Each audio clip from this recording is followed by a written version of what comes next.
नमस्कार, तहलका न्यूज में आपका स्वागत है। रुक करते हैं खास खबर के साथ। रायसेन जिला मुख्यालय के आसपास सहित जिले भर में इन दिनों रबी सीजन की खेतों में प्रमुख गेहूं, चना, मटर आदि फसलें लहलाने लगी हैं। खेतों में उग रही फसलों को जंगली जानवर सहित हिरणों के झुंड काफी नुकसान पहुंचा रहे हैं। परेशान किसानों ने हिरणों को जंगल में छुड़वाने जनसुनवाई में गुहार लगाई है। रायसेन, बेगमगंज, सिलवानी, गैरतगंज तहसील के किसानों ने बताया कि हिरण के झुंड चना, मसूर और गेहूं की फसल चट कर रहे हैं। इससे किसानों का भारी नुकसान हो रहा है। किसानों ने कलेक्टर अरविंद दुबे के नाम कई आवेदन में हिरणों को जंगल छोड़ने या कोई दूसरी व्यवस्था करने की मांग की है। दुर्गा प्रसाद यादव, प्रेम नारायण ठाकर, खुमान सिंह, प्रहलाद यादव, नरेंद्र रघुवंशी आदि किसानों का कहना है कि जिस जगह पर रात हिरण का झुंड डेरा डालता है वहां की फसलों को चट कर जाता है। यहाँ उन्हें नुकसान हो रहा है। इतना कहना है कि मुझे अवगत कराया था।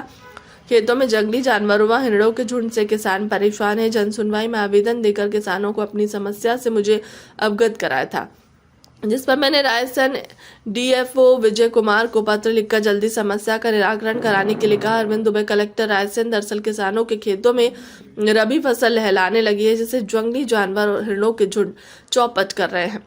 किसानों का कहना है कि हिरणों के झुंड जिन खेतों से निकलते हैं वह फसल खराब हो जाती है। समस्या से निजात दिलाने के लिए हर वर्ष वन विभाग और राजस्व विभाग के अधिकारियों से शिकायत करते हुए लेकिन कोई हल नहीं निकलता है। हाल ही में किसानों ने जनसुनवाई में गुहार लगाई है।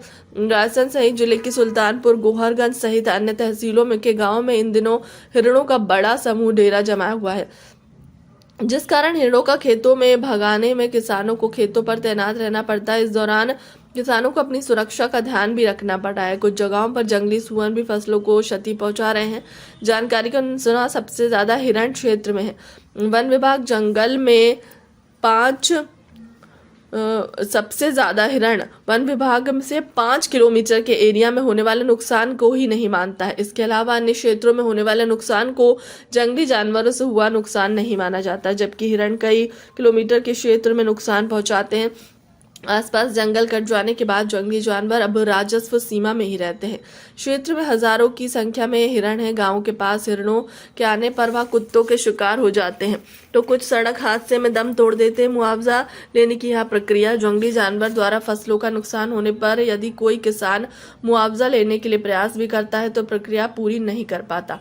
दले जंगल से 5 किलोमीटर के दायरे में खेत होना चाहिए। साथ ही राजस्व विभाग की टीम सर्वे कर रिपोर्ट तैयार कर रही है।